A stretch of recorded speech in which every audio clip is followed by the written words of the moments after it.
Vamos a tener una breve oración también para que el Señor nos dirija y que podamos sacar el mayor partido a lo que Él quiera decirnos en esta mañana. Vamos a inclinar nuestras cabezas nuevamente y brevemente oramos. Señor, gracias una vez más te damos en esta mañana, Padre, gracias porque ahora podemos tener el privilegio de abrir tu palabra. Señor, gracias por este libro que ha dado sentido. Un libro en el cual tú has dejado escrito para aquellos que buscan, Señor, la revelación acerca de tu obra salvífica. Gracias, Señor, porque tú, Señor, a través de él nos vas enseñando, nos vas mostrando todo lo que es la realidad de lo que tú has hecho cada uno. Ahora, Señor, también apelamos a la unción de tu Espíritu para que tú también nos hables en este día a través de tu palabra. Por ello, Padre, nos encomendamos a ti y a la palabra de tu gracia que tiene poder para sobreedificar. En el nombre de Jesús. Amén. Luego lo pagas para esto. Padre, déjalo. Muy bien, leemos en Lucas, Evangelio de San Lucas, capítulo 24, a partir del versículo 13. Vamos a tener una lectura hoy un poco extensa, pero yo pienso que, del tiempo que dedicamos a leer la Escritura, también recordamos lo que son los acontecimientos que ya hay y luego veremos, ¿no?, el contenido de lo que vamos a ver. Así que vamos a empezar desde el versículo 13 y llegaremos hasta el versículo 49. Así que aquellos que tengan Biblia pueden leer conmigo y los que no, por favor, presten atención. Dice el texto 13. Y he aquí, dos de ellos iban el mismo día a una aldea llamada Emaús, que estaba a 60 estadios de Jerusalén.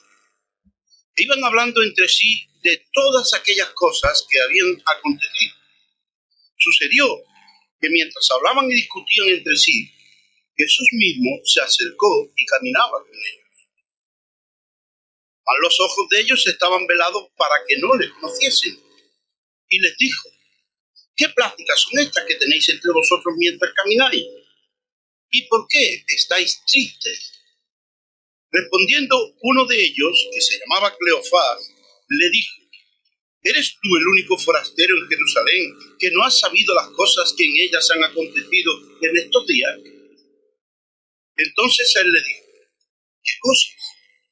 Y ellos le dijeron: de Jesús Nazareno, que fue varón profeta, poderoso en obra y en palabra delante de Dios y de todo el pueblo, y cómo le entregaron los principales sacerdotes y nuestros gobernantes a sentencia de muerte y le crucificaron. Pero nosotros esperábamos que él era el que había de redimir a Israel. Y ahora, además de todo esto, hoy es ya el tercer día que esto ha acontecido. Aunque también nos han asombrado unas mujeres de entre nosotros que antes del día fueron al sepulcro y como no hallaron su cuerpo, vinieron diciendo que también habían visto visión de ángeles, quienes dijeron que él vive. Y fueron algunos de los nuestros al sepulcro y hallaron así como las mujeres habían dicho, pero a él no le vieron. Dice, entonces él les dijo: oh insensatos y tardos de corazón, para creer todo lo que los profetas han dicho. ¿No era necesario que el Cristo padeciera estas cosas y que entrara en su gloria? Comenzando desde Moisés y siguiendo por todos los profetas, les declaraba en todas las escrituras lo que de él decían. Llegaron a la aldea donde iban, y él hizo como que iba más lejos. Mas ellos le obligaron a quedarse, diciendo: quédate con nosotros, porque se hace tarde y el día ya ha declinado.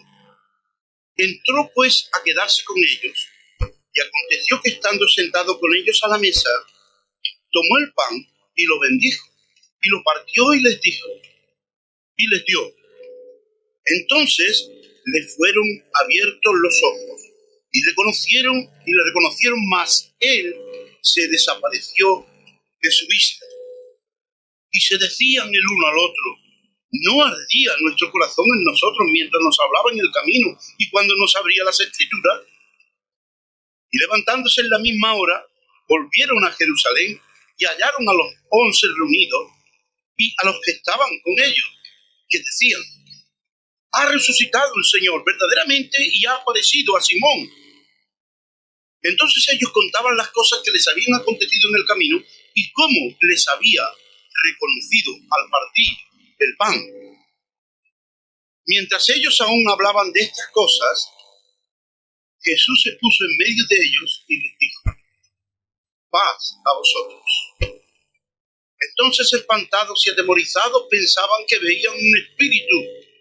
Pero él les dijo: ¿por qué estáis turbados y vienen a vuestros corazones estos pensamientos? Mirad mis manos y mis pies, que yo mismo soy. Palpad y ved, porque un espíritu no tiene carne ni huesos, como veis que yo tengo. Y diciendo esto, les mostró las manos y los pies. Y como todavía ellos de gozo no lo creían y estaban maravillados, les dijo: ¿tenéis aquí algo de comer? Entonces le dieron parte de un pez asado y un panal de miel. Y él lo tomó y comió delante de ellos. Y les dijo: estas son las palabras que os hablé estando aún con vosotros, que era necesario que se cumpliese todo lo que está escrito de mí en la ley de Moisés, en los profetas y en los salmos. Entonces les abrió el entendimiento para que comprendiesen las escrituras, y les dijo: así está escrito y así fue necesario que el Cristo padeciese y resucitase de los muertos al tercer día, y que se predicase en su nombre el arrepentimiento y el perdón de pecados en todas las naciones, comenzando desde Jerusalén. Y vosotros sois testigos de estas cosas. He aquí, yo enviaré la promesa de mi Padre sobre vosotros, pero quedaos vosotros en la ciudad de Jerusalén hasta que seáis investidos de poder de lo alto, poder de lo alto.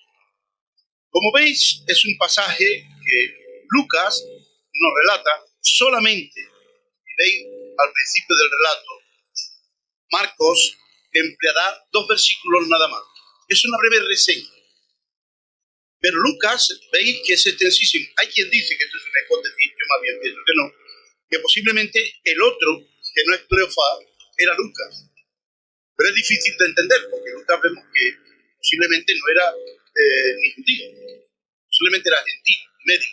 Parece ser que, si vemos en los hechos, se adhirió al grupo de Pablo ya en su época de evangelista, en otra parte, que no era Jerusalén. Por lo tanto, pensar que Lucas es el otro, compañero de estos dos que van camino de Maús, es una presuposición muy sin base, muy firme. Sea como fuere, no importa. Sabemos que era un discípulo del Señor. No era uno de los apóstoles, en cuanto a era Cleofás, pero eran 2 discípulos del Señor. Esta es la primera parte de la historia que ya veis que tiene dos partes. Una donde el Señor va a aparecerse de una manera particular a estos 2 personajes, estos 2 hombres que van camino de un pueblo, como ese Maús, y luego, cuando estos 2 volverán a Jerusalén para contar lo que han visto y experimentado con el Señor, cuando están todos ya juntos en un lugar, en un sitio cerrado, dice el texto, como veremos ahora, que el Señor volverá a aparecerse ya al conjunto de todos ellos cuando están vivos. Y todo este pasaje nos relata una enseñanza muy profunda. Veremos ahora el contenido de la Biblia. Mirad, cuando el Señor muere, los discípulos primeramente, que creían que Él había venido como un líder, como decimos alguna vez, religioso, pero también en parte político. Ellos pensaban que Jesús había venido y que con el poder suyo, porque lo habían visto en los milagros que Él hacía, iba de alguna manera a erigirse rey del pueblo judío en ese tiempo, que iban a arrasar a los romanos que estaban ocupando la tierra de ellos y que iban a ser nuevamente un pueblo grandioso, un pueblo poderoso, como lo fue en el tiempo de David o Salomón. Y así pensaban que el Mesías habría de ser, diríamos, en su entronización cuando viniera al mundo. Por lo tanto, todos expectantes, cuando estuvieron esos casi 3 años con Jesús, esperaban de alguna manera que en algún día Él rompiera todo aquel sistema que tenía de tránsito, de visitar pueblos, de hablar a la gente y de todo esto, y empezase, diríamos, a manifestarse como ellos pensaban, como un líder que iba a llevar a la nación judía a lo más alto de la popularidad, como estuvo en el pasado, sobre todo en el tiempo de Salomón. Ya sabéis, hasta personajes de tan larga distancia como era Saba, pues vinieron a oír la sabiduría de Salomón. Ahora, estos dos discípulos del Señor, como os dais cuenta, cuando el Señor ha muerto, llevan ya 3 días prácticamente que eso ha sido, y ya piensan que de alguna manera aquello se ha acabado. Ya no hay nada que hacer. Jesús, aquel que ellos pensaban que era el líder que iba a exaltarlos de tal manera, había sido llevado de su lado a través de la crucifixión, y aunque habían oído algo acerca de que las mujeres que fueron temprano al sepulcro vieron la tumba vacía, pero ni siquiera eso lo creyeron. Y entonces, ¿qué hicieron? Cogieron sus aperos y sus cosas y pusieron los dos rumbos al pueblo de donde seguramente eran, a Emaús. El pueblo estaba al oeste de Jerusalén, o sea, de Jerusalén como si fueran para el Mediterráneo. Con lo cual quiere decir que, como era al caer la tarde, el sol le daba completamente de frente a ellos cuando iban camino de Emaús. Emaús estaba a unos 11 o 13 kilómetros de Jerusalén, más o menos. Esta es la distancia que se cree en estos 60 estadios que se nos mencionan en el versículo 13. A unos 11 kilómetros, eso lo hacían muy bien 2 personas por ser un par de horas, más o menos. O 2 horas y pico. Las personas pueden andar 4 kilómetros, 4 kilómetros y pico, andando normal, sin correr ni nada, en una hora. Así que 2 horas o 3 horas podían hacer este camino bien. Y los judíos pues estaban acostumbrados a esto. Ahora bien, nos dice el texto, y aquí 2 de ellos iban el mismo día a una aldea llamada Emaús, que estaba a 60 estadios de Jerusalén. E iban hablando entre sí de todas aquellas cosas que habían acontecido en estos días, a ellos particularmente, porque eran discípulos de Jesús. Pero ahora dice el versículo 15, que sucedió que mientras hablaban y discutían, con lo cual el ambiente sobre si era o no era lo que ellos pensaban que habría de ser el Salvador, el Mesías, que ellos habían estado con él durante tanto tiempo y ahora había muerto y ya se había terminado todo. O sea, había ahí una disputa entre ellos mismos sobre el desencanto que habían vivido al ver que su líder había sido quitado del medio a través de la cruz. Y pensaban que ya todo se había terminado, como decía. Y esta situación de desencanto, de enfriamiento, les llevaba a que entre ellos dos mismos, hablando de esto, pues fueran camino de su pueblo discutiendo de eso. Y nos dice el texto, pues, que sucedió que mientras hablaban y discutían entre sí, Jesús mismo se acercó y caminaba con ellos. Voy a citar algunas citas, sin que tenga Biblia, que rápidamente vaya para que yo no tenga que hacerlo. Alguien que busque rápidamente Marcos 16:12 y nos lea el texto para que entendamos bien lo que dice ahora aquí. Dice el versículo, dice, mas los ojos de ellos estaban velados para que no le conociesen. ¿Y qué nos dice Marcos 16:12?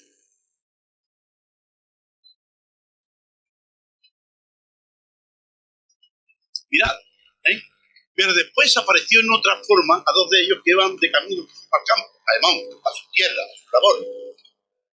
No sabemos qué figura tomó Jesús. A lo mejor, yo qué sé, como el sol le daba de cara y era el atardecer, el sol tan brillante, el Señor no tenía ni que haber cambiado a lo mejor de facciones ni nada, pero sea como fuere, ellos no entendieron, y mucho menos iban a creer que aquel que hacía 3 días que había sido crucificado, al cual ellos habían visto, podía estar caminando con ellos, cuando la actitud de ellos era ya de incredulidad absoluta, pensando que todo se había terminado, e iban de camino de nuevo a su casa, a seguir con sus labores, a seguir con su campo y a olvidarse de la experiencia que habían tenido con aquel que decía que iba a ser el Redentor y el Salvador, y sobre todo el Mesías esperado por el pueblo de Dios. En este espíritu, en esta situación, ellos no recordaron, y esto es muy importante que lo tengamos en cuenta, empezar también en la lectura y meditación de este pasaje. Mirad, no el gran mensaje que, como sabéis, yo he dicho y ratifico que el Señor dio en el monte, en el capítulo 5 de Mateo, Pero la primera vez que Jesús entrará en una sinagoga, después de la manifestación suya como el siervo escogido por Dios para la redención del mundo, la hará en Nazaret, en el pueblo donde él había vivido siempre. Allí había también una sinagoga, y alguien que busque capítulo 4 de Lucas, 18 y 19, y nos lo lea también. En esta ocasión el Señor va a entrar en esta sinagoga, y mirad qué texto va a sacar del Antiguo Testamento, que va a poner en los oídos de todos los judíos que allí están. Alguien que lea este dos textos. Lea, Manolo, por favor. Si os dais cuenta, el texto que el Señor escogerá en la iglesia, en la sinagoga en Nazaret, no podía ser más consecuente con la situación que tiene delante. Unos discípulos suyos que han perdido la fe, ciegos de convicción, necesitan que alguien se les acerque y vuelva a remozar en sus mentes y en su corazón la esperanza que habían vivido con él durante esos 3 años, que habían perdido por causa de su incredulidad.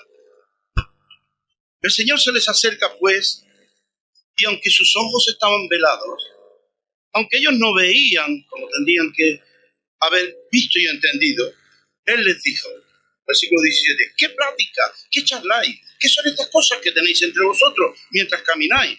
Y sobre todo, ¿por qué estáis tristes? ¿Por qué estáis tristes? Claro, el Señor sabía todo lo que les está preguntando. Lo que pasa es que Él, como hace siempre, le gusta sacar de la persona lo más profundo que haya en su corazón, la realidad de lo que hay en su interior, para que Él pueda aclarar, iluminar y revelar aquello que Él va a darnos siempre, en cualquier situación. Dice, ¿y por qué estáis tristes? Respondiendo uno de ellos, que se llamaba Cleofás, le dijo, ¿eres tú el único forastero en Jerusalén que no ha sabido las cosas que en ella han acontecido en estos días? Claro, ellos se extrañan que una persona que viene también de Jerusalén como ellos, que va también como ellos, camino de Maús, que les diga por qué ellos, y entonces ellos dicen, pero tú serás el único en Jerusalén que no haya estado en todo el alboroto que se ha liado por un Galileo que decía ser, que nosotros creíamos que iba a ser el Mesías, el Redentor, y que ha sido vendido por los judíos, apresado por los romanos y crucificado por ellos en el Calvario. ¿Eres tú el único forastero de Jerusalén que no ha sabido las cosas que han acontecido en estos días? Entonces él les dijo, ¿qué cosas? Y ellos le dijeron, de Jesús Nazareno, que fue varón profeta y poderoso en obra y en palabra delante de Dios y de todo el pueblo, y cómo le entregaron los principales sacerdotes y nuestros gobernantes a sentencia de muerte y le crucificaron. Pero mirad el tiempo que emplean cuando empiezan a hablar del Señor, que expresaba lo que había realmente en sus corazones y el por qué el Señor se les va a aparecer precisamente a ellos en este momento tan importante de sus vidas. Dice, entonces él le dijo, versículo 19, ¿qué cosa? Y ellos le dijeron, de Jesús Nazareno, que fue. Si veis el tiempo, es un verbo pasado. Ya fue, ya no hay nada.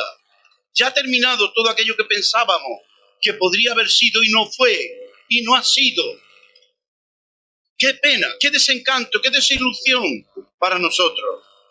Que fue varón profeta y poderoso en obra y en palabra delante de Dios y de todo el pueblo, pero ahora ya fue crucificado y no sabemos más nada de él.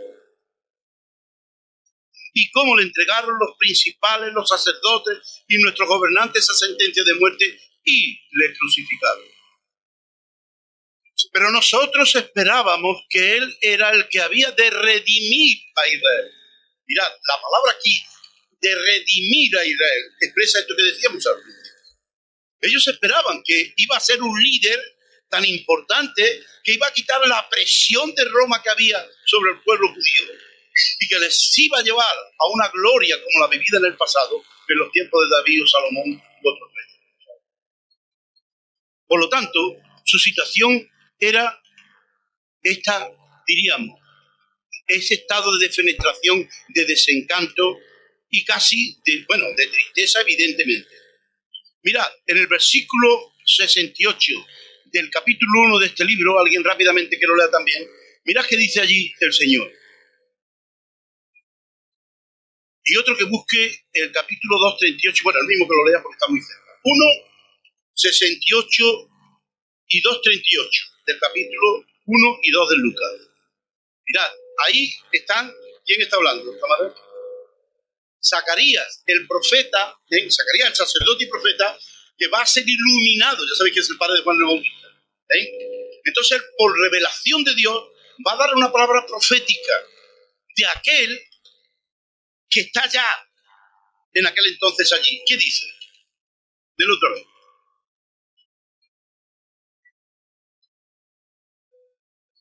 Que ha visitado y redimido a su pueblo. Eso es lo que ellos esperaban. Y el versículo 38 del capítulo 2, ¿qué dice?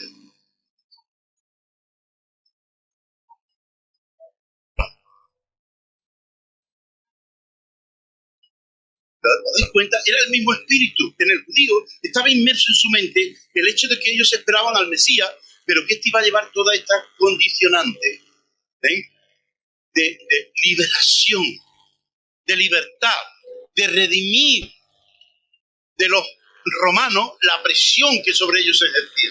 Y este era permanentemente la situación de ellos. Dice, y ahora además de esto, hoy ya es el tercer día que esto ha acontecido. Por lo tanto, entendemos que es el domingo, ya cayendo, empezando a caer la rara. Ellos van camino de Maús. Dice el versículo 22, aunque también nos han asombrado unas mujeres de entre nosotros, las que antes del día fueron al sepulcro, dice, y como no hallaron su cuerpo, vinieron diciendo que también habían visto visión de ángeles, quienes les dijeron que él vive. Dice, fueron también algunos de los nuestros al sepulcro y hallaron así como las mujeres habían dicho, pero a él no le vieron. Mirad, tenía ya una información de que algo raro estaba aconteciendo en la tumba en la cual habían metido a Jesús. Primero, que el cuerpo ya no estaba y que había habido algunas mujeres que fueron, como dice el texto, temprano a arreglar y embalsamar el cuerpo, y cuando llegaron, la tumba estaba vacía. Y un ángel se les manifestó diciéndole, ¿a quién buscáis entre los muertos tal que vive? Ha resucitado. Irá delante de vosotros y le veréis en Galilea, aunque él se manifestará antes. Porque ve la necesidad, como está haciéndolo aquí. Ahora, dice, y fueron algunos de los nuestros, y si observáis, en el versículo 12 que no hemos leído, dice, pero levantándose Pedro corrió al sepulcro y cuando miró dentro, vio los lienzos solos y se fue a casa maravillándose de lo que había sucedido. Por lo tanto, había ya evidencia clara de que algo allí estaba pasando, que no estaba completamente ya la cosa clara de que Jesús estuviera realmente pudriéndose en el sepulcro. Había ya unos destellos de algo que había acontecido, pero la dureza del corazón, la incredulidad era tan grande que a pesar de haber oído estos rumores, ellos no lo creyeron simplemente. Pensaron que a lo mejor los romanos lo habían desplazado a otro sitio para que nadie fuera a robarlo y que las mujeres cuando llegaron, pues claro, la tumba estaba vacía. Pero era una estrategia de Roma para que el cadáver no fuera rescatado y pudiera decir a alguien algo. O sea, conjeturas que pudieron traer a la mente a estos dos discípulos del Señor, camino de Maús, para actuar como deben decir, que se fueron ya a sus ocupaciones, sus trabajos, y se olvidaban de todo aquello que habían vivido. Habían conocido, sabido y experimentado en el tiempo que habían estado con Jesús. Dice versículo 25, entonces él les dijo, oh insensatos y tardos de corazón para creer todo lo que los profetas han dicho. ¿No era necesario que el Cristo padeciese estas cosas y que entrara en su gloria? Mira, el Señor va a resumir aquí en dos palabras todo lo que representaba la realidad de su obra. No era necesario, dice, que el Cristo padeciese estas cosas y que entrase en su gloria. Mira, en cuanto al padecimiento de Jesús, ya sabéis que yo alguna vez le he dicho, bueno, y podemos ver ahora, capítulo 9, 22 y 43, 45, ¿alguien conoce?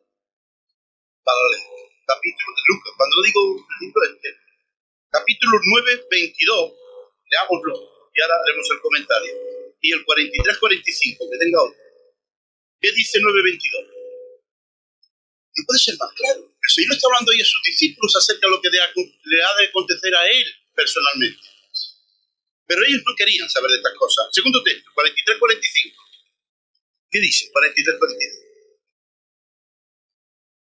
No, perdón, es que en el mismo capítulo 9. Perdón, en el mismo capítulo 9, 43, 45. Sí. En el 9, 43, 45 de Lucas. Mirad, pero matiza las palabras ahí, Manolo. ¿Os dais cuenta? Mirad, sabemos que, claro, aquellos que conocemos un poco la Escritura, sabemos que, por ejemplo, los 4 evangelistas, Mateo, Marcos, Lucas y Juan, como sabéis, van a enfrentar la historia de Jesús desde una visión o perspectiva diferente. Cada uno va a ser conforme a su cultura, su preparación, su manera de ser. Lucas tendrá un evangelio que matizará más, como él era médico, hará más énfasis en detalles concretos, incluso de la crucifixión del Señor, lo que le pasó en la cruz. Lo que él dice que aconteció cuando le tallaron con la lanza y eso, solamente lo dice Lucas. ¿Por qué? Porque él era médico y sabía lo que estaba pasando allí realmente en el Calvario. Ahora, hay otras cosas que solamente se limitarán a un solo evangelista. Ahora, lo que sí es importante es que los 4 evangelistas van a recoger, y esto no por una ni 2 veces, sino por 3 veces. Por 3 veces el Señor anunció a sus discípulos que era necesario que Él fuera hecho preso, entregado a los romanos, que habría de morir y habría de resucitar al tercer día. Y esto el Señor lo hizo por 3 veces. Y curiosamente, vemos que en la enseñanza más repetida en los evangelios, que el Señor inculcó, enseñó o quiso que sus discípulos aprendieran. Pero ni aún con todo eso, cuando llegó el momento de la verdad, se olvidaron de lo que el Señor les había dicho por 3 veces. Y recordad, los 4 evangelistas lo repiten las 3 veces este anuncio del Señor a sus discípulos de que era necesario, que aquello habría de acontecer. Claro, ellos no entendían. Y es más, una frase de Pedro. Señor, en ninguna manera esto, ¿qué dice? Te acontezca. Y el Señor que le dice, apártate de mí, Satanás, porque no pones la mira en las cosas de Dios, sino en la de los hombres. Para ellos era muy difícil entender cómo el líder de ellos, que les había enseñado tantas cosas, que había vivido con ellos tanto tiempo, podía ser preso, martirizado, ejecutado y enterrado. No pensaban ni siquiera que pudiera. Eso ellos preferían no ir. Y tenemos ahí el vocero natural del equipo del Señor, como es Pedro. Señor, Señor, en ninguna manera esto te acontezca. Una de las veces que el Señor le comentará la necesidad de esto. Por lo tanto dice, oh insensatos y tardos de corazón para creer todo lo que los profetas han dicho. No era necesario que el Cristo que vosotros seguíais, que oíais, al cual creíais, no era necesario que padeciera estas cosas. Y otra cosa importante, y que entrara, cuidado, no en la gloria, sino en qué, su gloria. Esto es muy importante matizar. Jesús no entró en la gloria cuando resucitó. ¿Entró en qué lugar? En su gloria. Un texto muy importante ahí, Juan 17:5. ¿Alguien que lo lea? Juan 17:5. Cuando está orando al Padre por última vez, según el Evangelio de Juan, antes de ser entregado, mirad lo que dirá en esa oración solemne. ¿Os dais cuenta? O sea, el matiz de las frases muchas veces es importante para nosotros para poder entender de quién estamos hablando. Era su gloria, que había dejado por un tiempo con el Padre, había venido a este mundo, se había hecho hombre, con un propósito, con una idea, con una meta, con un fin. Y precisamente esa meta y ese fin era morir en la cruz por los pecados y de para los discípulos tenían que llegar a entender eso. Él hubiera podido ser un líder político y haber echado fuera a los romanos y haber destrozado todo el imperio romano, pero ¿eso de qué servía? Recuerdo la frase que el Señor dirá a Pilato cuando le dice, ¿eres tu rey? ¿Verdad? Pilato le dirá, los judíos decían, él dice que es el rey de los judíos. Y entonces Pilato le dice a Jesús, escribiéndole, oye, ¿es tu rey? ¿Qué le dice el Señor? Dice, yo para esto he nacido, he venido. Dice, pero mi reino no es de este mundo. Si mi reino fuera de este mundo, mi padre mandaría y vendría ahora a destruir tu imperio romano, a destruirte a ti y a ponerte libertad a mi pueblo, pero mi reino no es de este mundo. Yo vengo a enseñar y a predicar otra dimensión de reino y de soberanía que tú aún no conoces. Por lo tanto, no era necesario que el Cristo padeciese esta cosa y que entrara en su gloria, efectivamente. Ahora mira, dice, comenzando desde Moisés y siguiendo por todos los profetas, le declaraba en todas las escrituras lo que de él decían. Este texto se repetirá en la reunión con todo el equipo. Vamos a dejar para adentro. Dice el versículo 28, llegaron a la aldea donde iban y él hizo como que iba más lejos. Mirad, porque los matices son importantísimos en la palabra de Dios. El Señor ya está hablando con ellos, aunque ellos todavía no le conocen. Y está aclarándole lo que ellos tendrían que saber, porque le habían escuchado durante 3 años. Él les está remozando en la mente lo que el Señor ya les había comunicado, él mismo les había dicho anteriormente, para que pudieran ir entendiendo. Pero cuando ya llegan cerca de la aldea y el Señor ya sabe que ellos van a parar allí, dice el versículo 28, llegaron a la aldea donde iban y Jesús hizo como que iba más lejos. Porque iba a seguir adelante. Y los hechos aquí son muy importantes. Porque dice el versículo 29, mas ellos, ¿qué dicen? Le obligaron a quedarse. Esto es una premisa siempre en la vida, en la comunión del ser humano con Dios. Dios nunca obliga a nadie a sentarse con él a una mesa. Recordar Apocalipsis 3:20. He aquí, yo estoy a la puerta, dice el Señor, y llamo. Si alguno abre la puerta, entraré a él y cenaré con él y él conmigo. Pero el Señor jamás fuerza la puerta de ningún corazón. Eso no lo va a hacer aquí. Aclarándole lo que tenía que aclararle, cuando llegan a la aldea, cuando van a entrar dentro de la casa donde ellos vivieran, alguno de los dos, el Señor hizo la demanda de seguir más adelante. Pero ellos, sabiamente, algo había habido, como ya veremos más abajo, que estaba removiéndose en su interior por lo que habían empezado a escuchar de aquel forastero, de aquel extraño, que se la había adherido, se le había pegado en el camino. Y entonces dice el versículo 29, mas ellos le obligaron. O sea que a lo mejor el Señor casi insistió en que no, que iba a seguir, para ver la actitud de ellos cuál era. Mas ellos, dice, le obligaron a quedarse. Dice Amós 4:12. Dice, porque te ha de acontecer esto. Prepárate para venir al encuentro de Dios. Prepárate para venir al encuentro de Dios. Y Dios aquí quería ver cuál era el corazón de estos discípulos, hasta dónde llegaba su incredulidad, o se habían vuelto de nuevo a retomar la palabra de esperanza que le estaba empezando de nuevo a comunicar, para que insistieran en que él se quedase con ellos.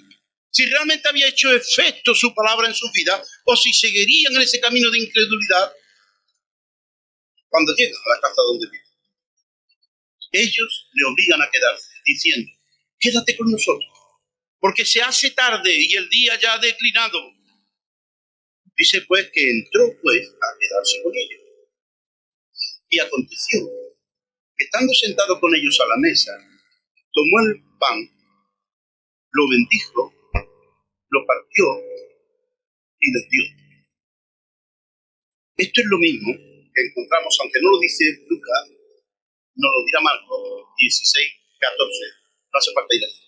Porque dice que cuando el Señor se volverá a aparecer al equipo, al grupo, al conjunto, estaban haciendo también esto. Estaban comiendo, dice ahí.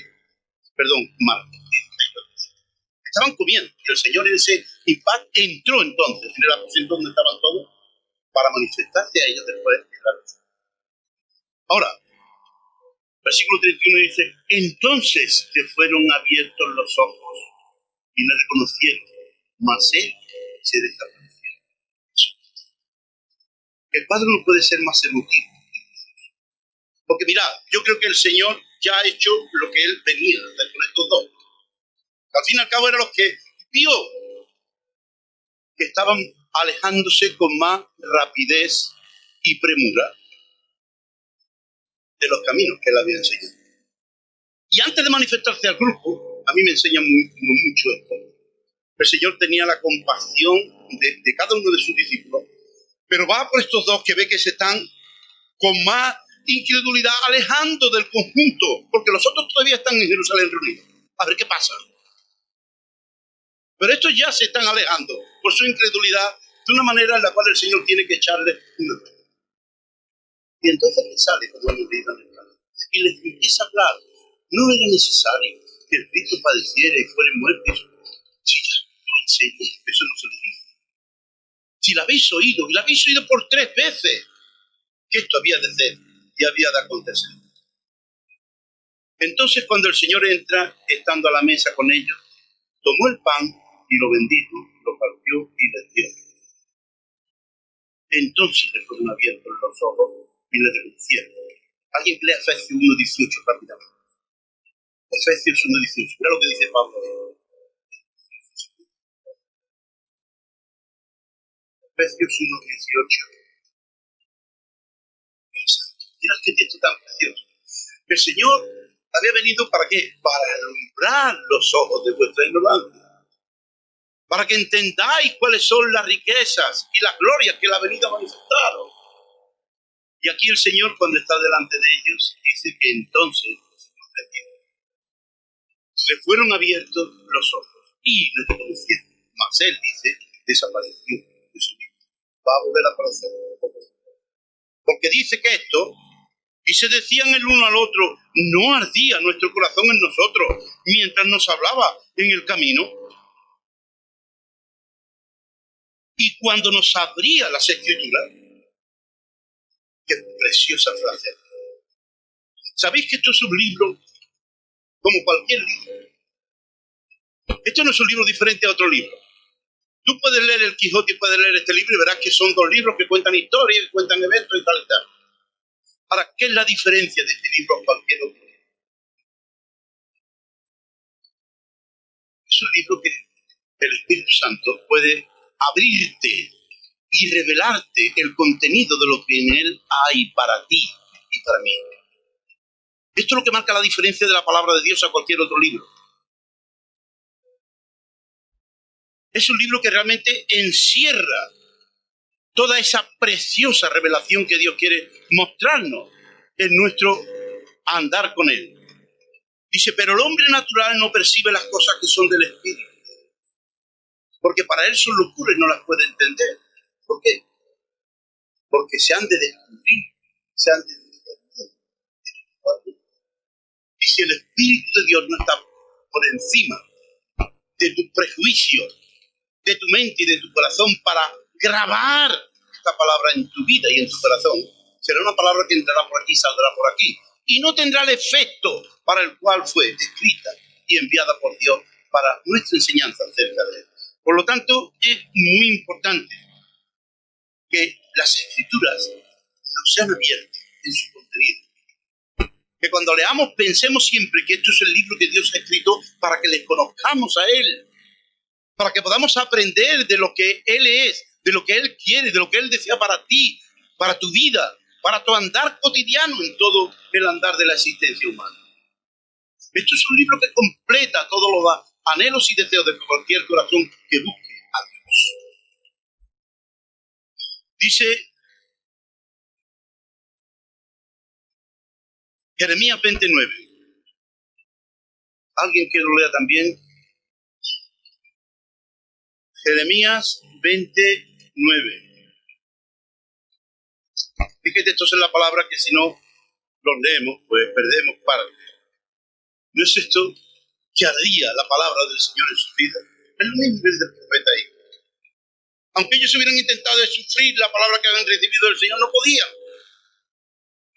Dice cómo ardía en nosotros. Esto me encanta, ¿eh?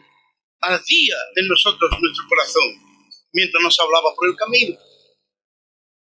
Y si levantándose en la misma hora volvieron a Jerusalén y hallaron a los 11 reunidos y a los que estaban con ellos, o los más que estaban con ellos, que decían: ha resucitado el Señor verdaderamente y ha aparecido a Simón. Entonces ellos contaban las cosas que les habían acontecido en el camino y cómo le habían reconocido al partir el pan en sí. Y mirad, una cosa que le he dicho antes muy importante. ¿Por qué ellos descubrieron que él era su maestro, que él era su Señor? Mirad, la costumbre judía es que cuando alguien invitaba a alguien a su casa, lo normal es que el ritual de partir el pan o la comida para empezar a comer lo hiciera siempre el que era el anfitrión, o sea, el dueño de la casa. Jamás lo hacía el que era invitado. Pero si os dais cuenta, aquí Jesús se tomó la libertad, como dice el texto, de ser él el que va a partir el pan. Sea por la forma que lo hizo. Porque pensad por un momento, el Señor comió tantas veces con su discípulo. ¿Cuántas veces lo hicieron? Tantas veces. Muchas. Fuera porque tuviera una manera particular de hacerlo, o fuera porque los designios soberanos de Dios, Él quiso que ellos vieran esa realidad de quién era aquel que se había acercado a Él, que se había estado hablando, en ese momento culminante. Porque ya sabéis que la cena tiene un lugar importantísimo en todo el contexto de la palabra de Dios. Y entonces le fueron abiertos. Y ellos dicen, entonces ellos contaban las cosas que les habían acontecido en el camino y cómo le habían reconocido al partir el Versículo 36 dice: mientras ellos aún hablaban, estando con los discípulos, mientras ellos aún hablaban de estas cosas, dice, Jesús se puso en medio de ellos, ahora todo el conjunto de los discípulos, y les dice: paz a vosotros. Entonces, espantados y atemorizados, pensaban que veían un espíritu. Pero él les dijo: ¿por qué estáis turbados y vienen a vuestro corazón estos pensamientos? Porque mirad, aquí yo es que me maravillo, de verdad, la palabra de Dios para mí me revela cada día más la realidad de lo que se traduce tras la letra. El Señor está mirando a los discípulos y les dice: paz a vosotros. Entonces dice que espantados y atemorizados pensaban que había un espíritu. Pero él les dijo, ¿por qué estáis turbados y vienen a vuestro corazón estos pensamientos?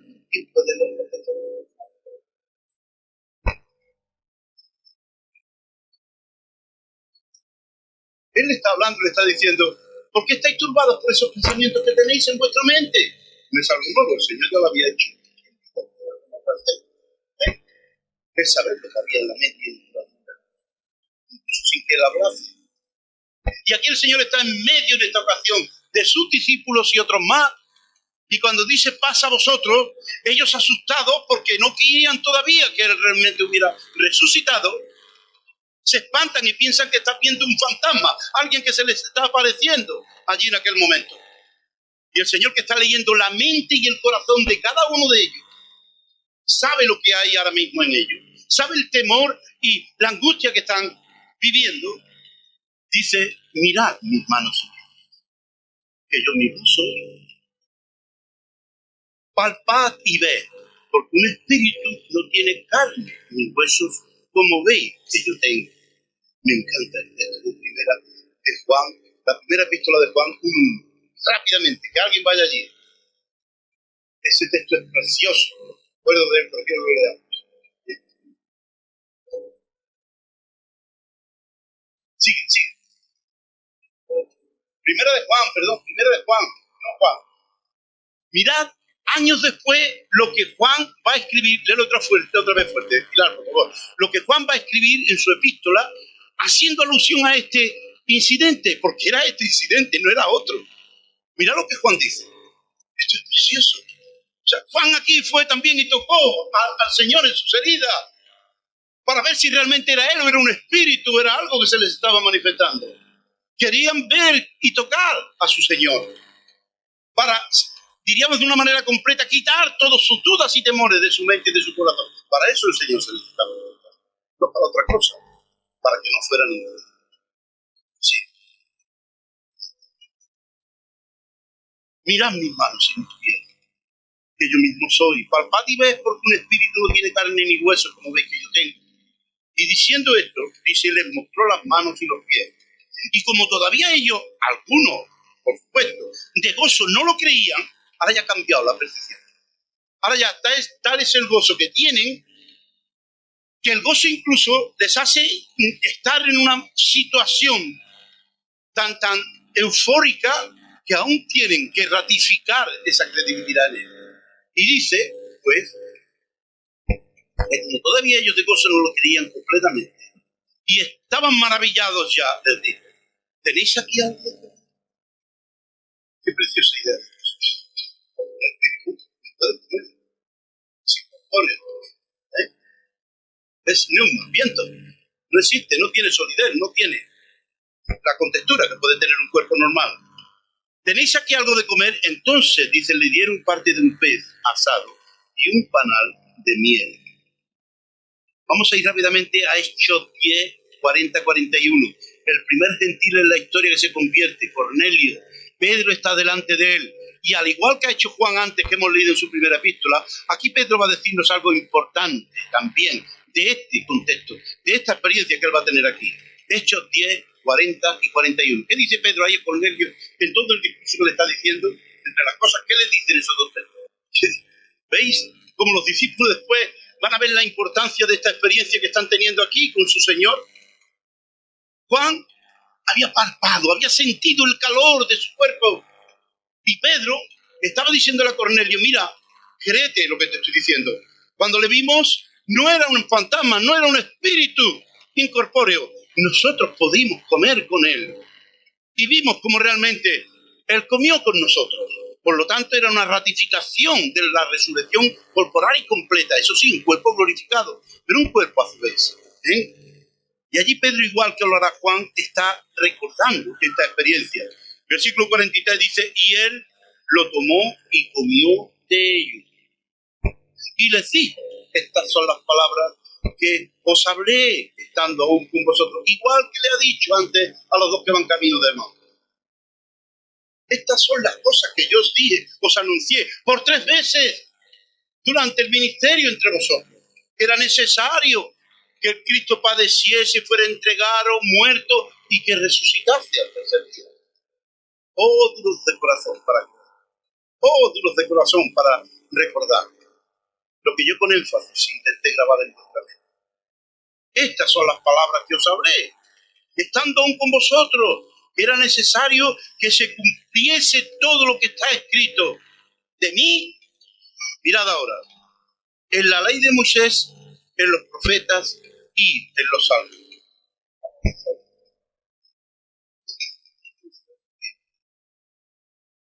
Esto es algo que queremos ver y conocer. Los judíos no tenían el orden que nosotros tenemos en la Escritura.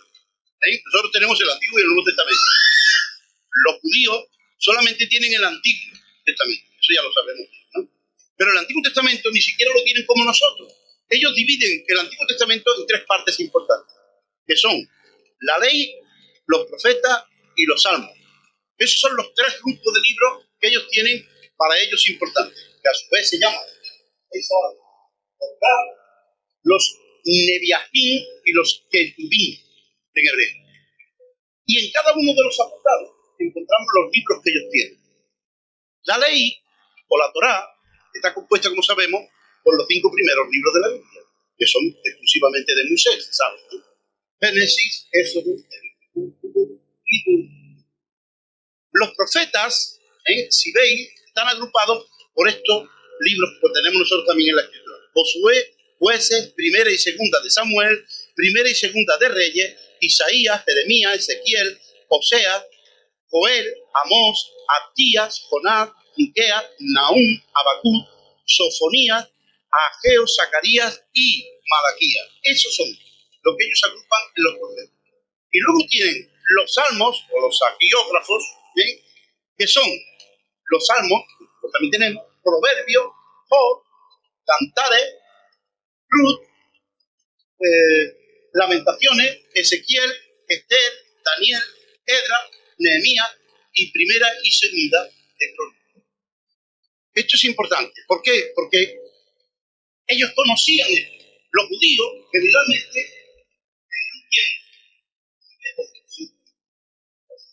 eran súper aprendidos durante el periodo de un ciclo de un año.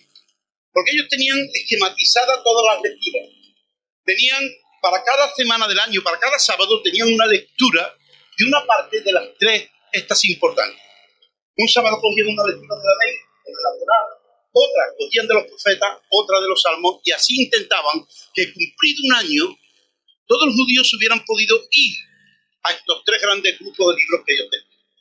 Ellos eran judíos y deberían de conocer y saber lo que habían durante muchos años habían estado oyendo en la sinagoga, cuando iban los sábados a las reuniones en la sinagoga.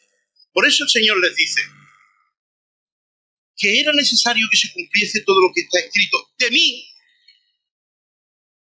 en la ley, en los profetas y en los salmos. Tantos años habéis estado escuchando mi palabra y aún no entendéis ni comprendéis quién soy yo ahora. Esto para mí, hermano, cuando llegué a este punto, realmente el Santo me dio una dimensión de percepción. No sé si nos damos cuenta, pero es que el Señor está en cada pensamiento. Mira, alguien ha dicho que la Biblia al fin y al cabo es como un entramado de hilos. Por ejemplo, nosotros vemos un tapiz precioso delante. Estos tapices que se tejen, un hilo. Y a lo mejor vemos el tapiz por delante y hay una obra de arte, como Martín Gómez, una casa del zorro, cualquier paisaje que queramos ver. Ahí, grande, pero si a este viejo cuadro le damos la vuelta por detrás, quedamos hilos entrelazados, hilos cruzados unos con otros, los colores confundidos, que no se entiende lo que hay detrás. Detrás no se ve cuadro ni se ve nada, son hilos solo arañados. Es un entrelazado. Si no se le da la vuelta al tapiz, pero si le das la vuelta al tapiz, entonces sabes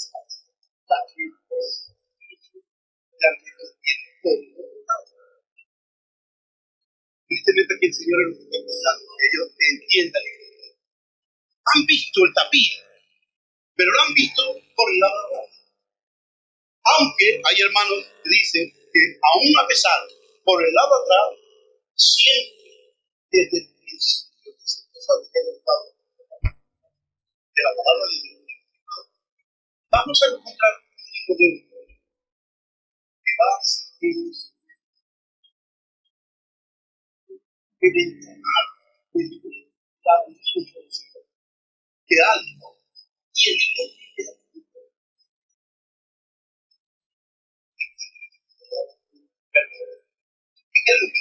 que Cristo es el personaje que encontramos desde Génesis a Apocalipsis, allá donde quiera que viva. Mirad, yo no sé, yo podría tirarme aquí 4 horas, no voy a hacerlo. Pero cualquier libro que cojamos del Antiguo Testamento, vamos a encontrar a Jesús como modelo, como enseñanza comparativa, o como algo que Dios quiere enseñarnos que después había de cumplirse en la persona y en la obra de Jesús, en su vida y en su ministerio.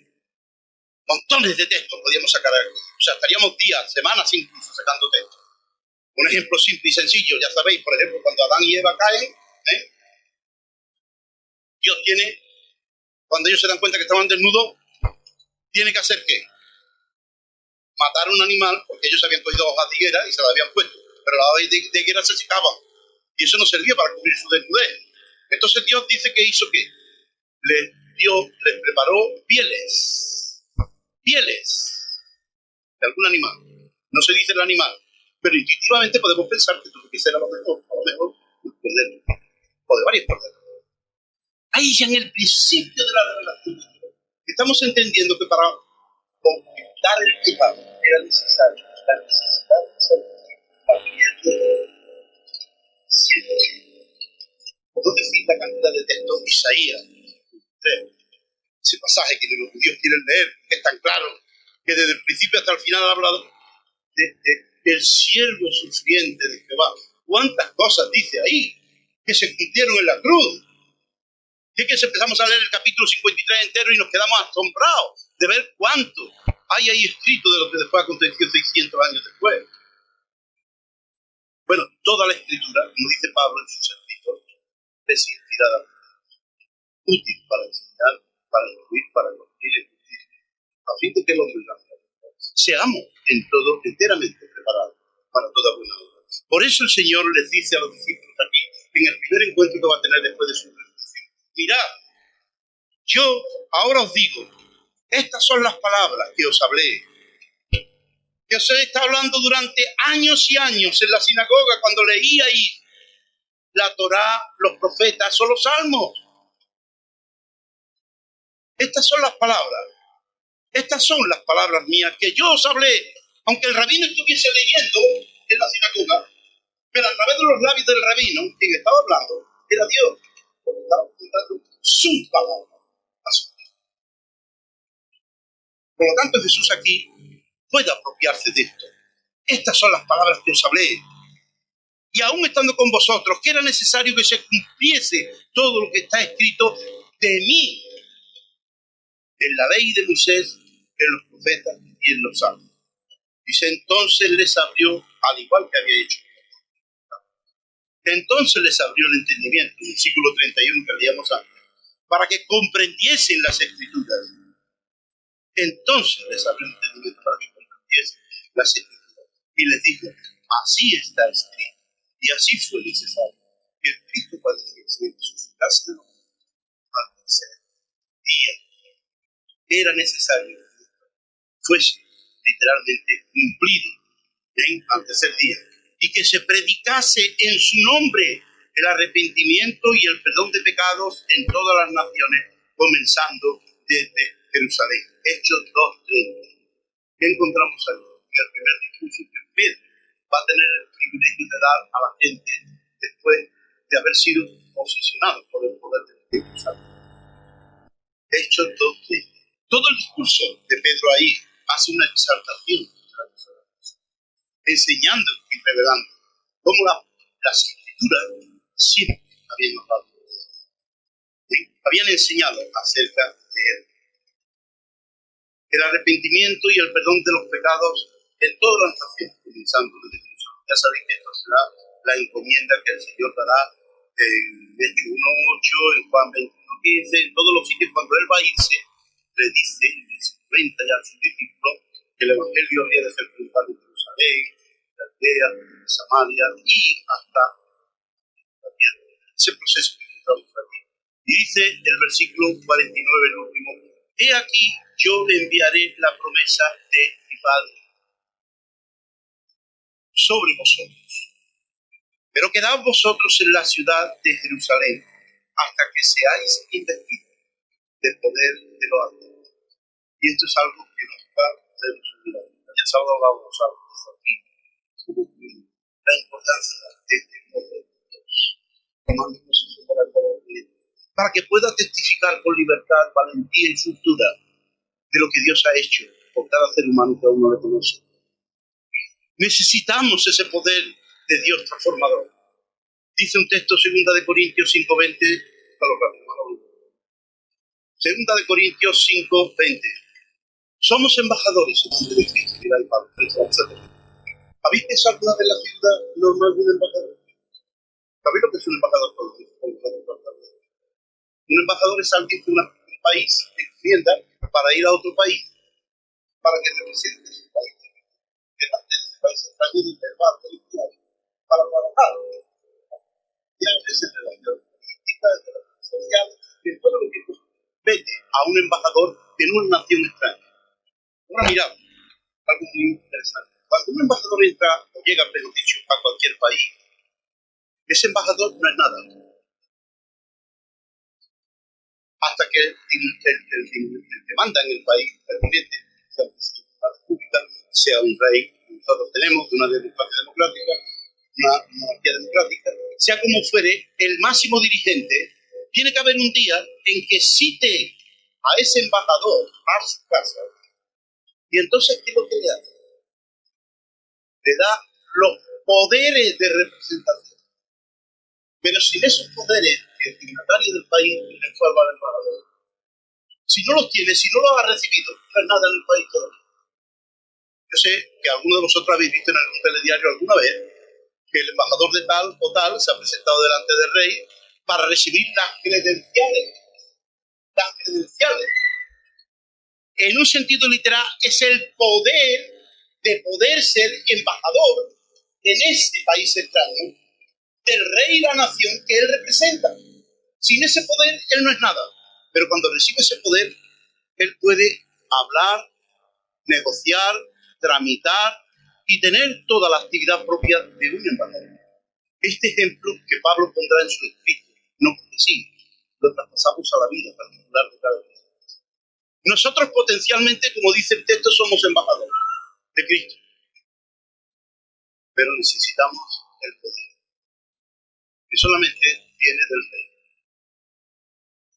El Señor tiene que darnos ese poder, esas credenciales que van a hacer que nuestros labios se suelten con poder y soltura, sin vergüenza, sin temor, sin reparo, para poder comunicar a cada persona que esté a nuestro lado, sea en el sitio que estemos, con libertad, el mensaje de salvación que Dios ha dado. Por eso el Señor dice aquí: de aquí yo enviaré la promesa de mi Padre, pero sobre vosotros, ¿para qué? Pero dice, pero quedad vosotros en la ciudad de Jerusalén, quietos, quietos, no veis nada, hasta que seáis investidos de poder desde lo alto. El Señor bendiga su palabra y que ese poder que el Señor anuncia aquí también sea, hermano, sobre ti y sobre mí y sobre cada uno. Queremos testificar y ser testigos de aquel que nos amó y se entregó a sí mismo por cada uno. Amén. Vamos ahora. Con esto termino. Señor, te damos gracias una vez más en este día porque nos has permitido de nuevo abrir tu palabra. Señor, gracias por la experiencia que encontramos aquí, de estos discípulos, tanto de los dos que iban de Emaús como también del grupo cuando estaban reunidos, Señor. Y queremos, Señor, no ser incrédulos a tu palabra. Queremos creer todo lo que ha sido escrito en todo ella, Señor, en referencia a ti. Tú eres el Señor de este mundo. Tú eres el centro de él, Señor. De ti nos hablan desde Génesis, Apocalipsis, de las multitud de cosas que tú representas, eres y nos has revelado a través de tu ministerio y de tu palabra. Gracias, Señor, por ello. Oramos para que tú, Señor, nos hagas testigos presenciales con ese poder tuyo que puede venir a nuestras vidas y llevarnos para comunicar con el poder tuyo, con la fuerza que en él hay, toda la verdad de lo que representa tu vida. Apelamos, Señor, a ese poder que tú prometes, Señor, que tú tienes, que tú das, para que tú seas, Señor, glorificado también en tu iglesia en este lugar. Que podamos ser ungidos por él, que podamos ser tomados por él, para con denuedo poder hablar tu palabra en cada lugar que escuche. Pero lo rogamos y pedimos todo en el nombre